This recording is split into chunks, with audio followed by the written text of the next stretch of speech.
Thank you for listening to the Golden Hour Drip podcast with me, Logan Lee Miller. Enjoy the show.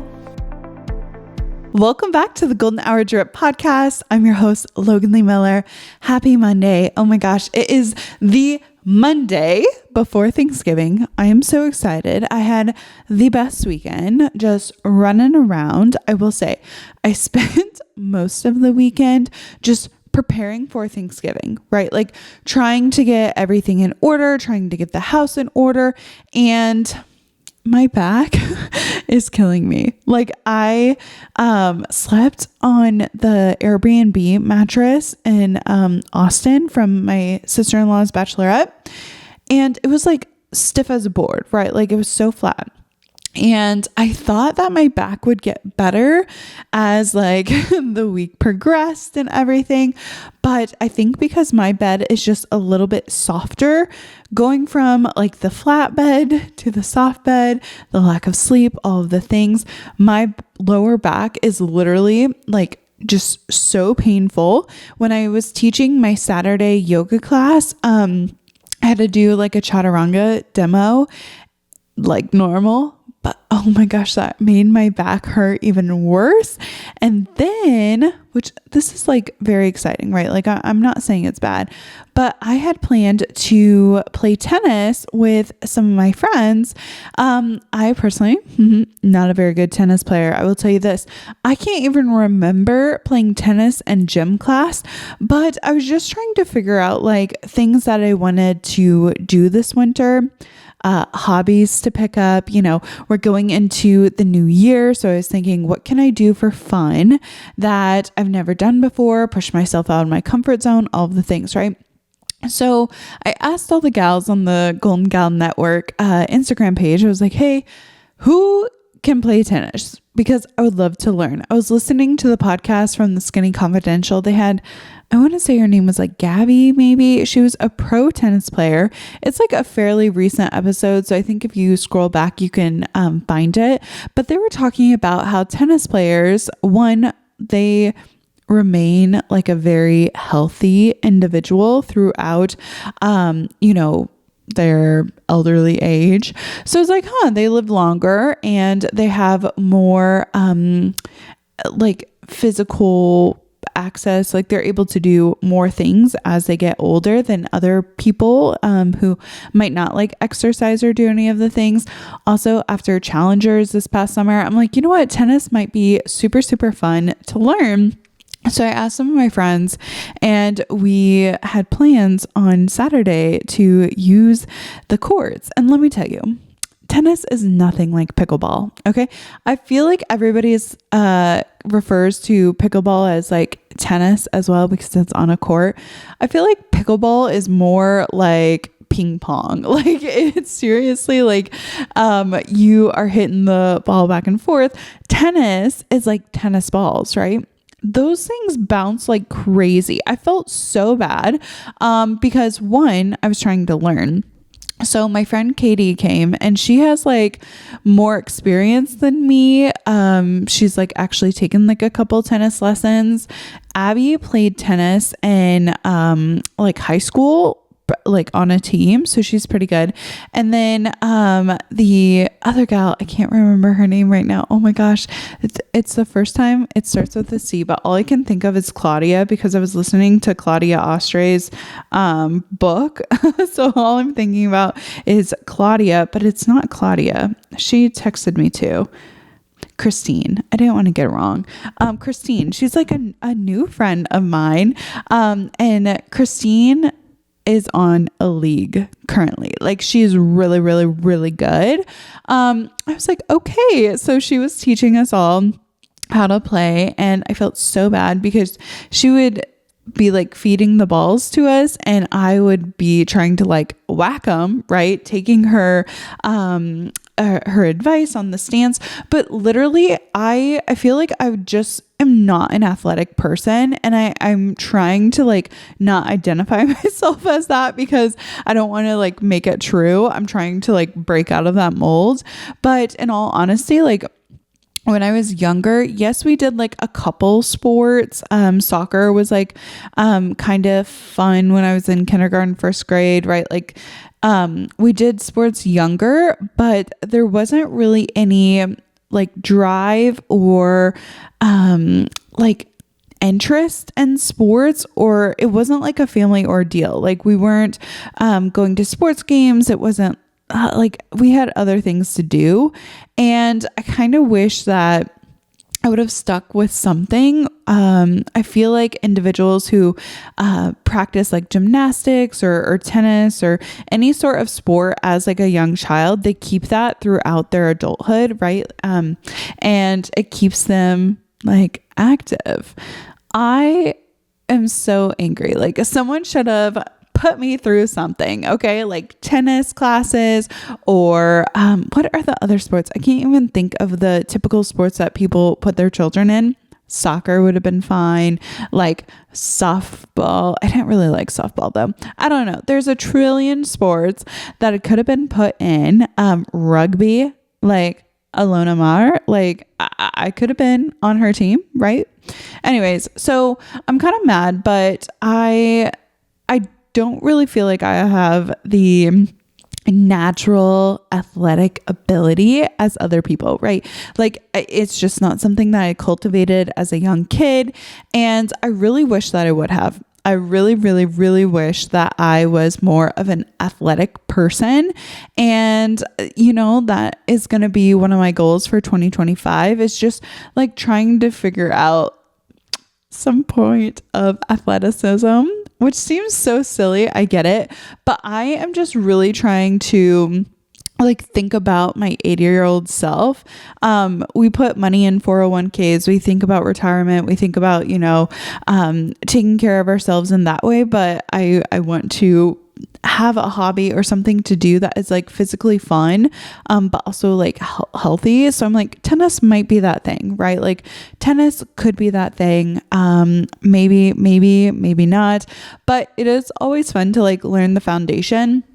And when I think about, like having children, not anywhere close, but like they say your children will model after you, right? Like you can tell them anything all day long, like don't be on your cell phone, go eat properly, like do all these things.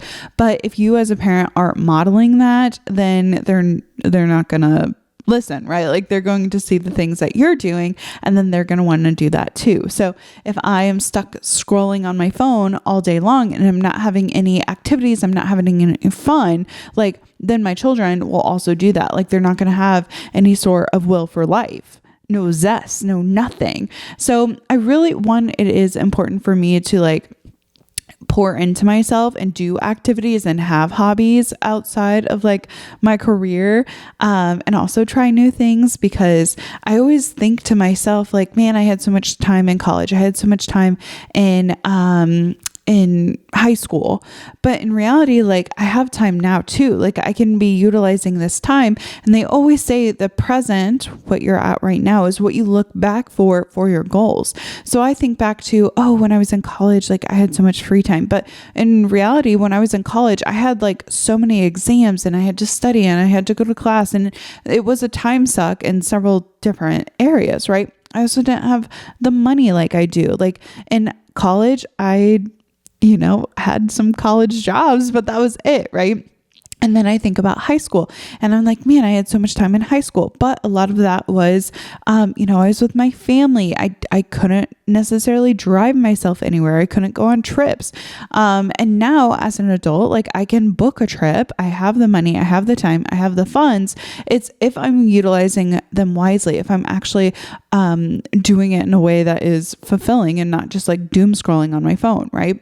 And I will say, I am not sure if it's just because it's a new year, but I'm kind of feeling a little like time is passing very quickly, and maybe it's a midlife crisis or a quarter life crisis, if you will, because when I turned 25, I was like really in the same headspace, and I'm trying to counterbalance that and think, you know what, like I have plenty of time.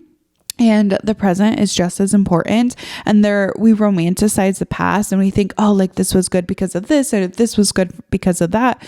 But in reality, like there's other like stressors in that moment. I also think about my husband. Like, I'm so glad that Garrett is in my life because he wasn't there in high school, or he wasn't there. Well, he was there in college, but you know what I mean? Like there's so many good things in my present right now that I need to be grateful for, instead of thinking, I should have started a sport when I was in high school, or should have done this when I was in elementary school, or whatever. Like I'm trying to just like get out of that mindset and think we are in the present. What can I be doing now for my future self? What can I pick up now that is going to fulfill me or make me happy and doesn't like just give this mundaneness? It's also winter. Winter is a great time to develop hobbies. I feel like things are a little bit slower in the winter. And while I have like my goals and my ambitions, just because it turns 5 o'clock and it's pitch black outside does not mean that your like day has ended. And I feel like with the shorter days, it is so easy to just like turn on the TV, watch a couple episodes and go to bed. And I really don't want to be doing that. I feel like there's so much life to live. And it kind of hit me like there is a book, and I've mentioned it so many times on this podcast. It's called The Defining Decade. It's about your 20s. And for me, I cannot wait to gift this to Lily. She's currently 19. She'll be 20 in July. And for me, like we'll both be in our 20s for like not that long. But I have been waiting for her like to give her this book because I feel like it was so pivotal for me. But there is, it's kind of in the in the theme of it's like a therapist talking and referencing a couple of her clients. And one of her clients is, fresh adult, 18, 19, 20, 21, whatever. And he's trying to figure out what to do with his life. And she's asking him, like, explain to me how you're feeling. Like, why aren't you pursuing the things that you want to pursue? Right. Like, when she asked him, like, what do you want to do with your life? He was like, I want to do something great. I want to be great. And she's like, okay, like, why aren't you doing the thing? Like, what is going to make you great? What do you want to do? And he's like, whenever I think about that, I feel like I'm in the middle of the ocean. Everybody says I can do anything I want. I can be anybody I want. But I feel like I'm in the middle of the ocean, and yes, there's land, but I can't see the land. And when I start paddling, what if I'm paddling in the wrong direction and I get to the island and it's not something that I want? Right? And if you're thinking or listening right now, you're like, yes, that's how I feel. It's very, very, very overwhelming. What she said was, you're not in an ocean because you can't or don't want to do everything. So when people say you can do anything you want, you can be anything you want. Yes, but, right? The but. Are you good with like blood, right? Like say, a doctor or a nurse, they deal with like bodily fluids. Are you good with that? Maybe that's not something that you can handle or stomach, right? And so your experience or your personality is showing, hey, like I am not going to be able to do that because the sight of blood makes me queasy and sick and I faint, right? So you really can't do everything or be everything. Maybe the next one is, the next choice or the next island, as you're in the ocean, is being a trapeze artist. I don't know, like in the circus, or a dancer or a performer or something. Well, can you actually dance? Do you like to dance? Right? So having your past experience and knowing like what your body can physically do, because sometimes there's going to be limitations to that, as well as like strength or training or whatever. Like Michael Phelps is built for swimming, right? Like his hands are huge. His wingspan is massive, right? Like he's built for swimming. Could he be successful in another Olympic sport? Probably, but he's literally built to be a swimmer. Same with Simone Biles. Like, she is super strong and sturdy and short, and she's a great gymnast. Could she be a swimmer? Yes, if she really, really tried, but she's built for gymnastics.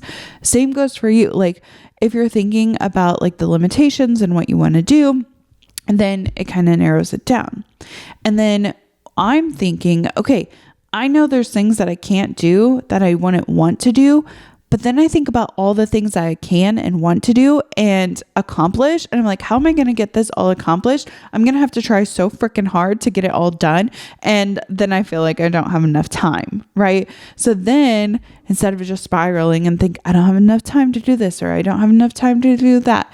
Instead, I'm just thinking, what is actually like worth my time, my energy, my focus?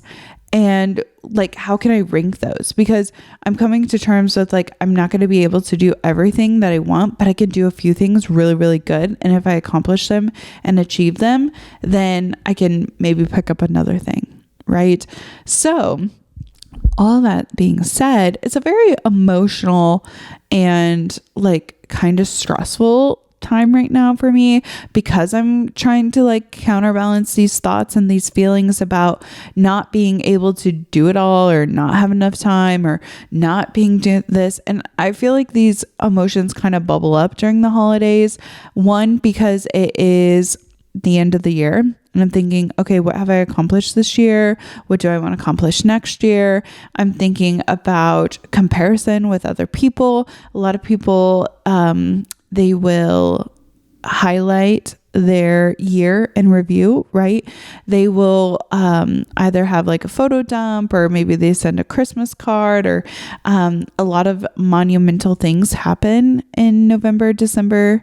I feel like people refer to it as cuffing season, because it's like, oh, like people are getting engaged, people are getting married. Like, there's so many big things happening. And all of that is exciting, but sometimes you can look at it and think, oh my gosh, like I am spiraling, like everybody is doing so much more than me. I wish I was doing all of those things. Holidays also, you might like go back to your hometown and you're seeing people that you haven't seen for a while. Like, it is completely normal to have all of those feelings. And the only thing I can say is try and remain grounded in the best way that you can, because it is tough. It's tough to have the mindset of, I'm not going to spiral, like, because then if you're worrying about all of these things, you're not even able to enjoy where you're at right now. And I just want to enjoy where I'm at right now. I don't want to have to worry about all of the trillion million things. But tennis, I tried it for the first time. I don't know if it was like necessarily a good thing, but I want to try it.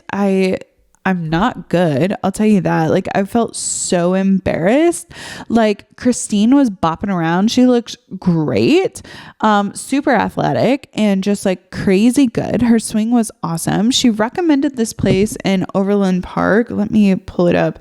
I kept thinking that she was saying something that she wasn't saying. Elite? No. Oh, Elite. Yes, it's called Elite Tennis and Wellness. It is in Overland Park, and they have like a Learn Tennis Now. It's an 8 1-hour pro-led classes. It's Monday and Wednesday. So with Monday and Wednesday, the morning session is 11 to 12, or PM session 6 to 7. Okay, we'll see how this go.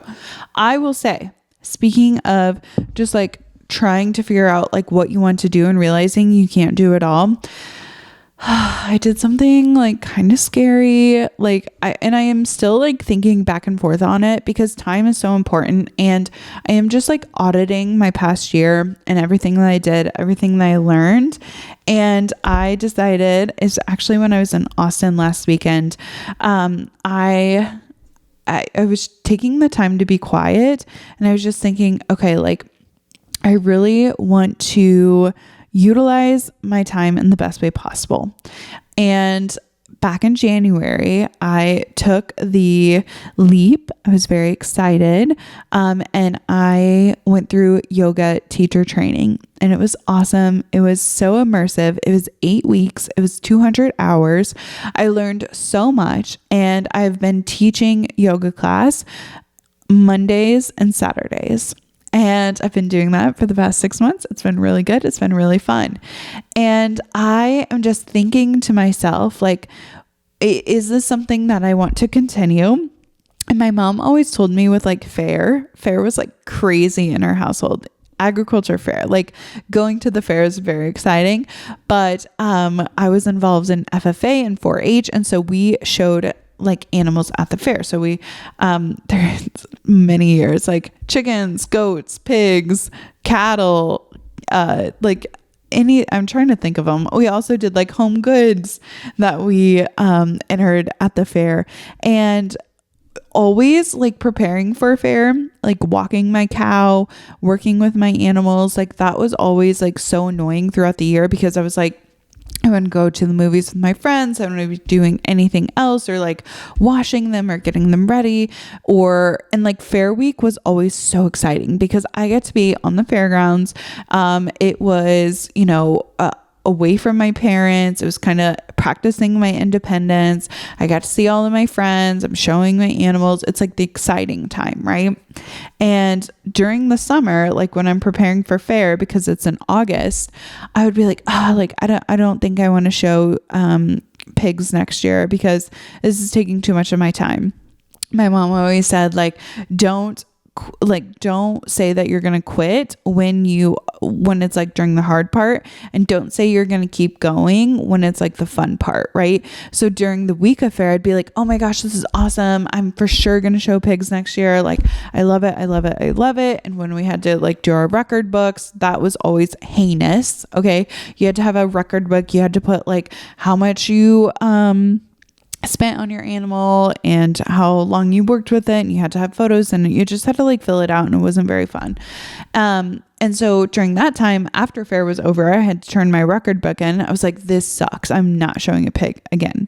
Right. And she always had the mindset of like, don't quit when it's hard, and don't sign up for something when it's like in the fun part, but instead, like, it's the mundane. It's like taking a rational look at whatever activity you are doing and then make the decision. So for me, it's not like the hard part and it's not the easy part. I was in like a very peaceful setting, and I was just trying to evaluate, one, why did I go through yoga teacher training, and why did I want to teach classes? And it all boiled down to, I wanted to learn yoga because it's a great practice. I'm still thinking about my 80-year-old self. I'm thinking about what she will be doing, what she can incorporate. And if I'm thinking of athleticism, yoga is something anybody can do. It's also important for protecting your joints and detoxifying your organs. And it's wonderful in all of those ways, right? And I wanted, when I first signed up and submitted to be a teacher, I really wanted to get the practice in, because I felt like if I went through this 8-week training and then just continued on, if I didn't put it in practice, I thought I would forget it. And so I was thinking to myself, like, I have accomplished what I wanted to accomplish.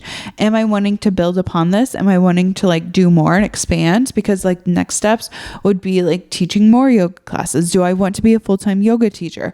Do I want to have a studio? Like, that's where my mind is going. And I thought long and hard about it. It was like, no, this was a great experience for my 2024 year. I will be marking it down in 2024 of like something I did that, right? But I don't think it's something that I necessarily have to continue doing. I will continue with my practice at home. I will continue going to yoga classes. But I think right now in this season of life, there are other things that are like becoming more important to me, and somewhere that I need to like focus my attention to instead of like this yoga class. And I feel like there's been many moments in time where I've like learned something important, but when the lesson is learned, it's time to move on. So I typed up an email. I sent in my resignation essentially, and I will be like not teaching classes come February. So that was really, really tough because part of me was like, I love it, right? Like when I was teaching classes Saturday, I was like, oh my gosh, it's so much fun. I love it. I love seeing my students. I love being there. And there was so many of my friends that I've seen this past summer, right? And we're into the fall and going into winter, right? And I'm like, I'm going to miss them so much. I'm going to miss teaching. I'm going to miss, like, at the end of class, I always have a scented towel, and I like fan everybody. And when I'm fanning, I'm always thinking about like just positive thoughts about the person in front of me. Like I'm wishing them well. Something that Ed Milet does, and he's talked about it in his episode Separation Season. He always says that he does a prayer for a stranger. So if he's like walking down the street and maybe he doesn't make eye contact, maybe he can't give them a smile, maybe it's nothing but in passing, he just says a quick short prayer for that person and then moves on. And I think to myself, that's something that I've incorporated into my day-to-day life. Any interaction, right? Like little short prayer or well wishes or whatever. And I do that in my yoga class. So I'm like putting my towel, waving it around. I always think like, oh my gosh, like just nice, positive thoughts and for that person specifically. And like, I almost wanted to tear up this last class. I was like, oh my gosh, like, I know I still have like literally 2 months, but I will be traveling in December. I will be traveling in January. So that like takes a couple classes off. Also, November is almost like finished, which is absolutely psychotic and crazy. But we knew this would happen. Like we knew that the ball would be rolling. And we just have to be like so specific with how we're spending our time and what we're doing. And I just decided, I'm like, okay, I've learned everything that I need to learn in this point in time. And that doesn't say that I might never go back to teaching, but it just means like I'm ready for that era. I'm ready for that time to pass, and I want to be utilizing my time in a different way. And so this past weekend when I was trying out tennis for the first time, I was thinking to myself, oh, like this elite tennis, great. My Mondays are about to open up. Plus it's only 8. I think 8, was it 8 or a month? I don't know. It wasn't as many classes. It's short. Okay. But teaching me the basics, something that I can do, because playing tennis out in the sun, like it was actually a really nice day this weekend. I know it's about to get cold. Iowa is about to get 11 inches, which is absolutely crazy. A little spooked for that. I don't know where my gloves are though. Like I'm thinking of Thanksgiving, and plus this is the first year in the past 2 years, I don't know. Lily and I are not doing the turkey trot this year. We have not signed up. I just feel like there was a lot going on this November. She is a college gal. She already has like her cross country and track stuff. And this year, like Irvin, her boyfriend, is like coming and he has basketball practice. Like they're both collegiate athletes, right? Athleticism. Where's mine? Anyways. So like, it's busy, crazy.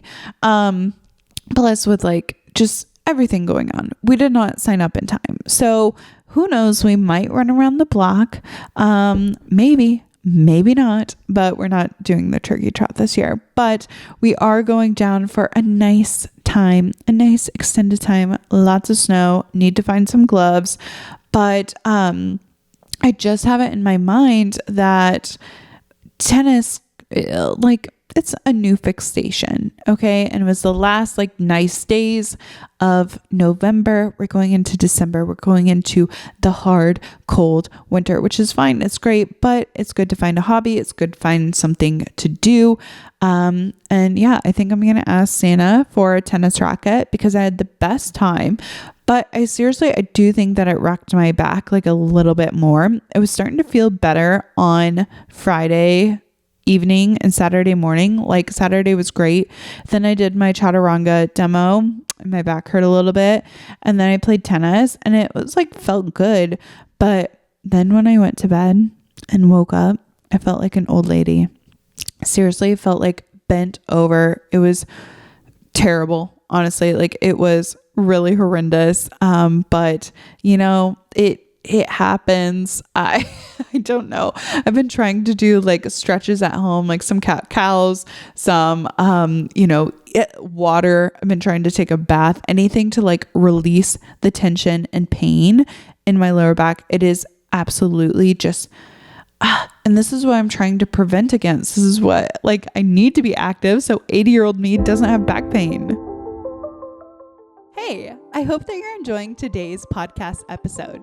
Just a quick interruption to let you know that the Golden Hour Drip podcast has a monthly newsletter.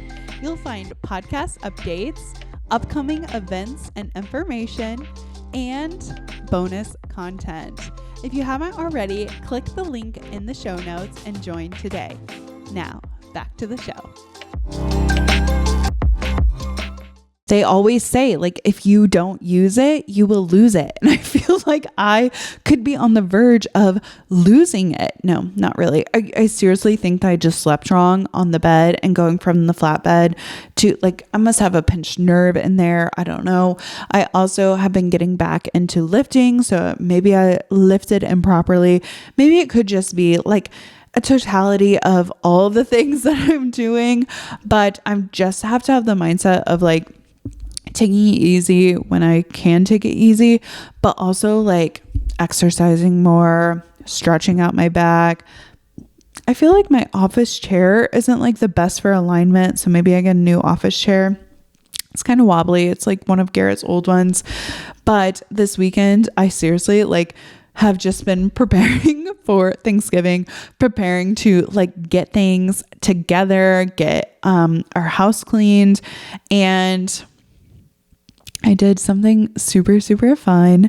My mom turned 50 back, 2 weeks ago on the 13th of November. She turned 50. And so I have been working on a little surprise for her. A little quilt. It is one of the like rag quilts. So it's made out of flannel and I cut all the pieces. It's really super, super cute.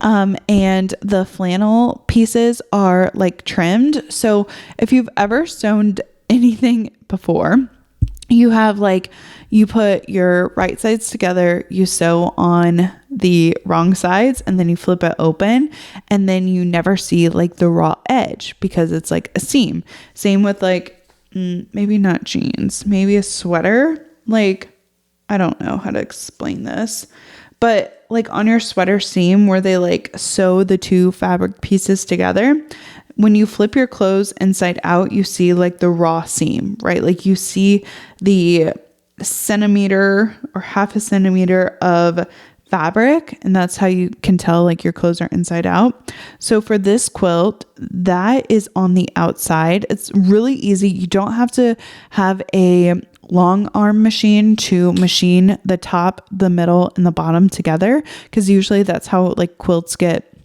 quilted, is a long arm will combine or stitch in between all three fabric. This one, yes, you're still stitching in between the fabric, but it's in little pieces. And then when you're sewing it, you leave a raw edge out, and then you can cut that raw edge and it gives like a little fringe effect. It's very, very cute. I've never made one before. Garrett's grandmother, Sarah, made us one for our wedding, and it is adorable. So I just like took my little measure and my ruler, and I just like sectioned out some pieces and got it measured, because 50 is like a big monumental birth date, and I feel like she makes quilts for everyone, right? Like she made us a quilt for our wedding. She's made a quilt for my sister's wedding. She has made one for, my nieces. She made one for my aunt. It's really, really beautiful, like all the quilts that she has, but I don't know if anybody besides her grandmother has made her a quilt since. So I thought, you know what, I might as well make her a quilt. And I'm so glad for all of these Black Friday sales. I went to Joann's and I got a ton of fabric. I got a little bit more than I needed. One, because I wasn't sure on the dimensions, because I'm just kind of making it up in my head and measuring off the quilt that his grandma gave us. And then also, like, this is my first time with the rag style.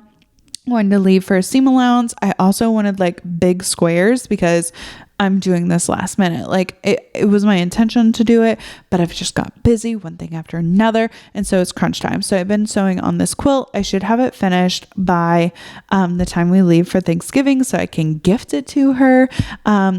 Mom, I hope you're not listening right now. Anyways, it's going to be really, really cute. I'm super, super excited. But all of the Black Friday sales, like I saved so much on fabric, which is great because quilts or fabric is kind of expensive. Like you go into the store, you see all of these beautiful prints. It can be racked up very, very quickly.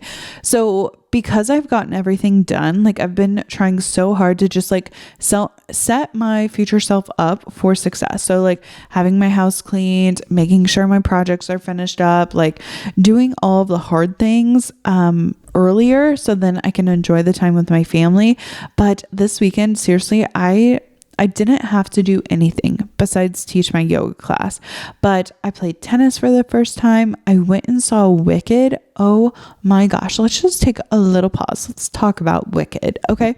So Friday, I like to be like Garrett and I, our communication style for like what we're doing, because we're both very, very active individuals. We have things going on. We always just like give a rundown of like our week. So Monday, I'm like, okay, what are you doing? What am I doing? What time are you getting home? I'm getting home at this time. What are we having for supper? Blah, blah, blah, blah, blah. Right. It's also hunting season. So Garrett has been outside, doing the hunting thing, and just having like good communication and expectations of like what we're doing is really, really important to us. So I was talking to him on Wednesday. I was like, okay. And this week was I taught class on Monday. I had a board meeting Tuesday. Wednesday, I had a craft putt in Overland Park, a little Golden Gal meetup. So I did that. And then Thursday, I did not do anything except for my back hurt so bad from golfing. And so I had like my back has been hurting all week, but golfing also on Wednesday did not help at all whatsoever. Thursday, I didn't really have anything. So I was talking to Garrett. I was like, okay, like Friday, I'm going to be home all night. Saturday, I'm going to be gone all day. Like I have my yoga practice. I'm going to, tennis. I also need to buy fabric for my mom.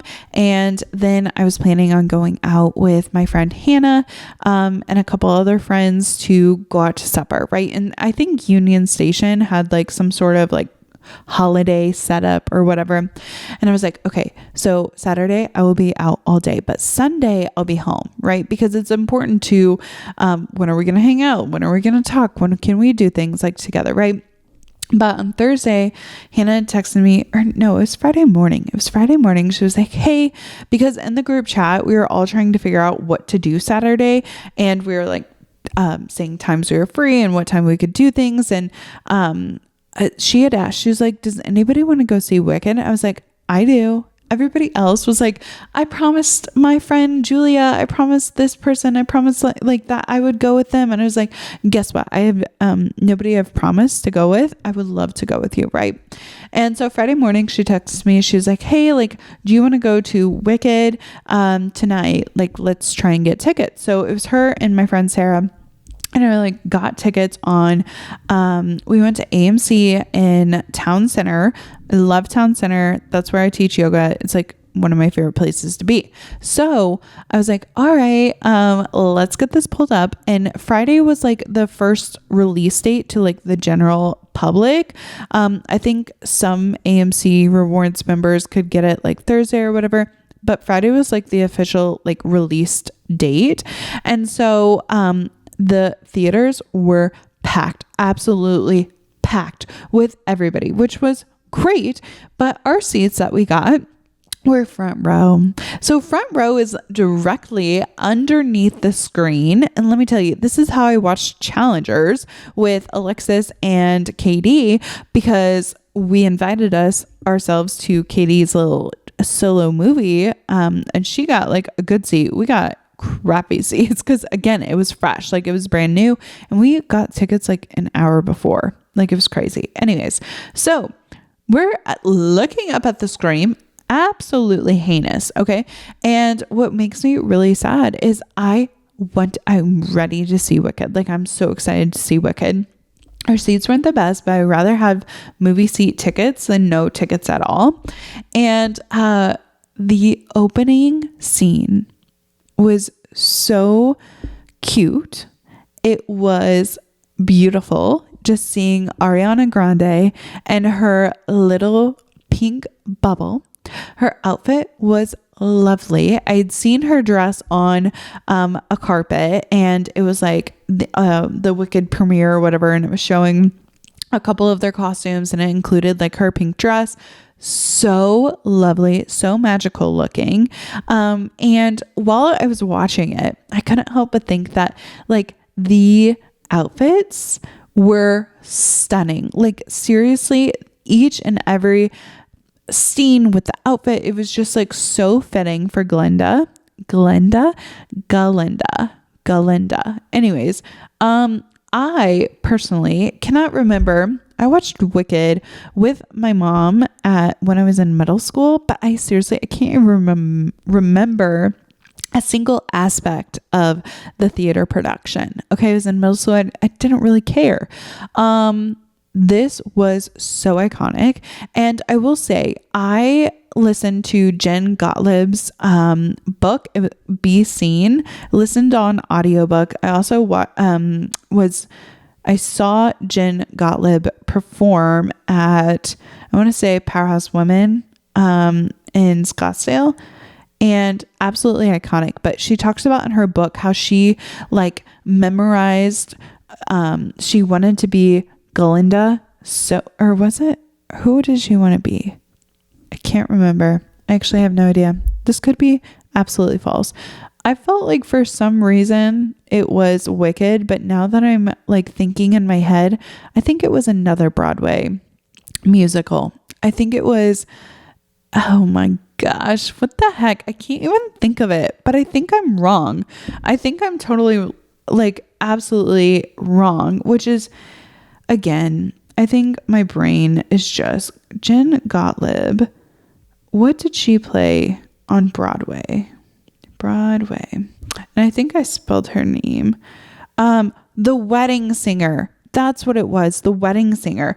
And she like, okay. In her book, listen, I know it's a segue, but I promise you it's all coming together. So she was, who was it? This is like her little bio page about her. But she really wanted to be on The Wedding Singer. And she was talking about how like on The Wedding Singer or on Broadway, it was like competitive, right? Not people, but if we think about musicals, if we think about theater kids, like it is so important to them, like because it's the star of the show. I cannot find, I'm trying to like think of who the cast member that she played, and I guess it really doesn't matter. But when she was talking about The Wedding Singer, she was like, I wanted this role so bad. That I would envision myself every night. I would go to bed and I would think about it, and I would sing all the songs. I would do all the things. And she really put herself in those shoes. And while I was watching Wicked, I couldn't help but think, I'm sure Ariana Grande was the same way. And I saw like a fan edit or whatever on TikTok, and it was showing like Ari dressed as like a Wicked character, a couple of them, when she was like younger. It is like a dream of all theater kids to star in a big time production, right? And so if you take Ari and you look at it from the perspective of this was so important to her, like this was a once in a lifetime role for her. It seriously was so inspiring to just like watch her. And I'm trying to think of, I'm so sorry. I seriously think that my brain does not work at all, because now I can't even think of the other character's name. What the heck? I am so mad at myself. This is not good. So Wicked, Cynthia Erivo, I could not think of her name, who plays the fire. I'm gonna just stop. Okay, I'm just gonna stop. Cynthia played Elphaba. Oh my gosh, I don't know why like my brain is not working. Cynthia played Elphaba, and I'm sure that she had like similar feelings. Like, this is once in a lifetime dream, and I know that there is so much like discourse about their interviews and how they're so emotional about it and how they keep crying. In the movie, the characters cried too. Like, I can only imagine like wanting something so freaking bad. And I was thinking about Jen Gottlieb, and I was thinking about how she wanted to be on The Wedding Singer, and she wanted to sing this act, and she practiced all the time. Like, I have not heard a memoir from Ari or Cynthia, but I am sure it is on the same wavelength. I am sure that this is something that they wanted so bad, that they practiced so hard, and to actually achieve that and to actually like have that come true, like, I can only imagine what they're feeling inside, and being able to like watch it or see it, or like part 2 is going to be coming out like next November. I believe, I don't know, but I loved Wicked. Okay. Am I a musical theater kid? Like, no, I was in one musical when I was in middle school. I can't even remember what it was called, but I was a barmaid. It was like, I'm not a singer. I definitely think that I'm a performer, but not a singer in that way. Like, I can't sing, I can't dance, but I can understand passion, and I can understand purpose, and I can understand a performance, right? And the drive and the energy and the excitement that goes along with it. I was truly inspired. I think that there was like a couple posts that like, oh, this is a washed out film, like there's not enough color. And it was like, the scene that they were referring to was in the end. The scene that they were posting, like, oh, this has a lack of color, like that was at the very end, and it was like dawn. I think that the movie had lots of color. I think that it was really just awe-inspiring. I think that the outfits were beautiful. I think that the entire thing was done so well, and I really did enjoy watching it. I will say, about 30 minutes to an hour into the movie, I actually stood up and I went and stood in the hallway just so that I could get the full everything, so that I could get the entirety of the movie, and I stood for the rest of the time. I just stood in the back, watched it, because our seats were so bad. I could not stand it. I also, like, my contacts we're at the end of the month, so like they're kind of getting a little old. Should have worn my glasses to the movies, but I digress. I just think that when I'm thinking about like time and thinking about my energy and thinking about like what I want to do, everybody wants to be great at something. And if we are looking at Wicked, if we're looking at these performers, these actors, like some of them might have been waiting for a film like this, right? Like to star in, to be in. Ariana Grande is like a singer. I know that she was in like Sam and Cat. I don't know if she was like in any other like shows or productions as an adult, right? Cynthia Erivo, wasn't there like a Harriet Tubman movie that she was starring in? I swear, the pop culture, I love to be in it, but I think, yes, Harriet. She was in Harriet. I remember watching it. So like, to have a childhood dream, because I'm sure this was a childhood dream for these women, to then like be actually starring in it, to me, that's inspiring. That's like what anybody would want to do, is to be something or to perform to your heart's desire. Like I truly think it was lovely. I love the music, and like I tried to avoid spoilers so much before going in. And as we were like grabbing our snacks before the movie, Hannah was like, did you know that they're going to sing the entire time? I was like, yeah, it's a musical. And she goes, no, they're using their actual voice. It's not a soundtrack.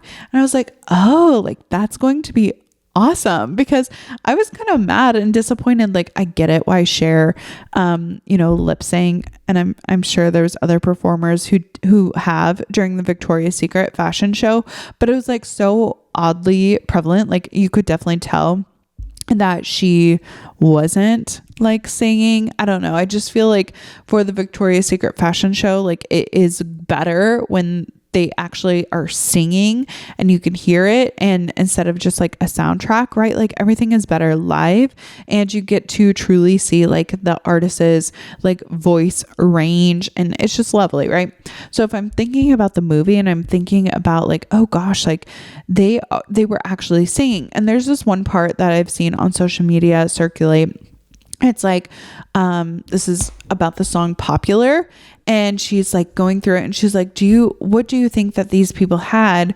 Like, it wasn't money or status. It was, and Cynthia Erivo goes, they were popular. And she goes, right. And there's like so much talk about how you wouldn't be able to do that if it was a soundtrack, because normally like soundtracks are recorded before the movie goes into production, and you're not really in your character. You don't know, or like you haven't really said many of your lines or anything, so you don't know how like you want to portray that character. And because they sang it live, they were able to like add in their own spin, their own flair, and have like really iconic moments like that. So for me, it's like, okay, they didn't take a shortcut. They didn't take the easy route. They did what was hard, because I'm sure like having your vocal range and being able to sing at any time, any moment during the production, and how many times they might have had to redo a scene. Like I can only imagine the toughness that the mental toughness, the discipline that they had to be in this film. And seriously, like when I am watching any sort of movie, when I am watching or consuming any sort of production, like I am a fan of any sort of art, right? Like concerts or performances or comedy, or movies. Like I'm looking at it, podcasts, whatever. Like you literally could name so many different things. When I'm in the audience, when I'm consuming it, I'm just thinking, wow, this person has so much passion, or the lack of, right? Like it doesn't necessarily have to be something that I'm doing, but I can look to it and be like, oh, that is so inspiring that they love what they do. Like I want to surround myself with people who are so passionate and so just incredibly talented, and just really love to perform and excel in that craft or that thing that they do. Because I feel like when you surround yourself with sharp pencils, you become a sharp pencil. And if you surround yourself with people who don't have passion or don't have the discipline or don't want to like step out and try something new or be better or protect their 80-year-old self, right? Like when they're not doing those things, then that's not inspiring to me. And I don't like build off of that. I don't know. Watching Wicked is such a powerful performance. It's also just like very nice to look at.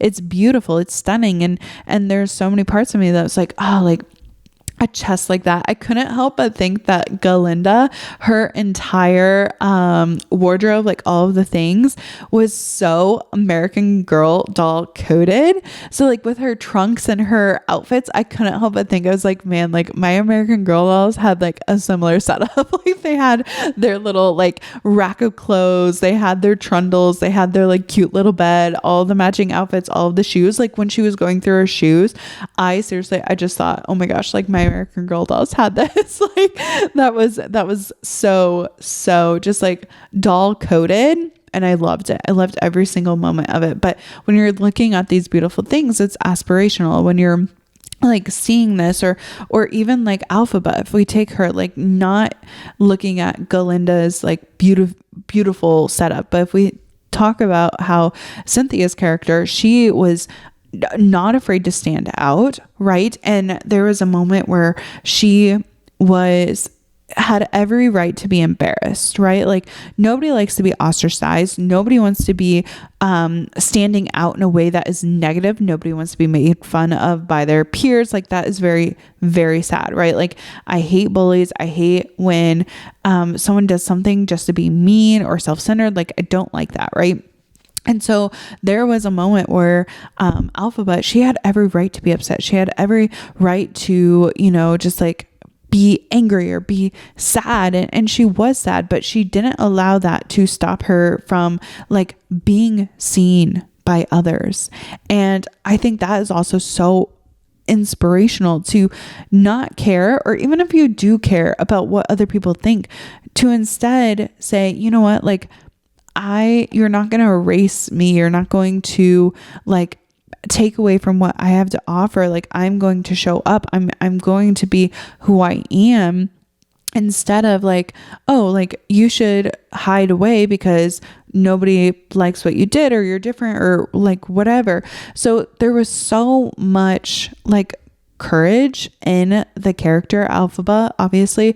But also you can take themes from a movie and you can become inspired. I always think of Nicole Kidman. It's so funny.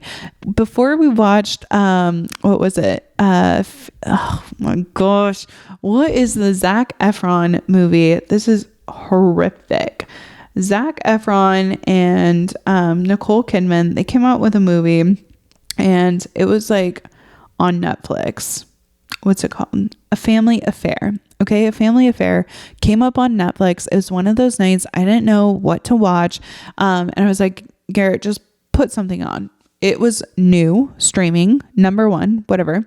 We clicked on it. He's like, oh, the actress is from the girl who does like the theater intros. And I was like, Nicole Kidman? He's like, yeah. I was like, she's an actress. Like she's in several different things. He's like, I've never seen her before. I was like, what? Like that doesn't make sense to me. She's married to Keith Urban. He's like, no, I have no idea. Anyways, Nicole Kidman, you've probably seen it at the beginning of movies. It's like, we come here for magic. We come here to be inspired. Heartbreak feels good in a place like this, right? Like that is what movies are about. Like movies are to invoke some sort of expression of feelings, thoughts, emotion, like feelings inside your body, right? Like we're watching characters on a screen, actors who are paid, right? In some ways it's a little silly, right? Like people are pretending on screen and you're bawling, you're crying, but there's so much truth to movies. And I think that's where it makes it so special, where you're looking at it and you're thinking, oh my gosh, like I relate to this, or I hate that, or that's really sad. There is so much truth to movies and production.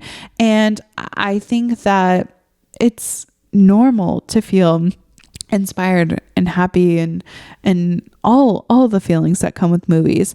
But that's also why I don't like horror films and I don't like action movies that much. Like I would instead love to watch Wicked. And this past weekend I watched Wicked in theaters, obviously, but I also watched so many Christmas movies while I was sewing on my dang quilt, trying to get it finished for my mom. And it just like made me realize, one, like having a quiet weekend or doing something that is like just good for your heart, that's inspirational, that is like I'm sewing, I'm doing something with my hands, it's a hobby that I like to do. Also like tennis, whatever. Like there are days that I want to be out, but there's also days that I want to like be inside, and it's not good. It's not bad. Like both of them give me time and space to think or be inspired. But I was just really, I've taken the past, I don't know, couple weeks and I will in the next month as well, just thinking about what I want to be doing and thinking about like the inspiration that I've had in the past week, the movies I've watched, the things that I've done, going into Thanksgiving, being so grateful for all of those things, being grateful that I'm able to go see a movie with my friends or stay inside and sew quilt or travel and see my parents, right? Like I'm so grateful for all of my past experiences, and also like I know all of the experiences, all the inspiration to come, all of those things, and like there's no rush.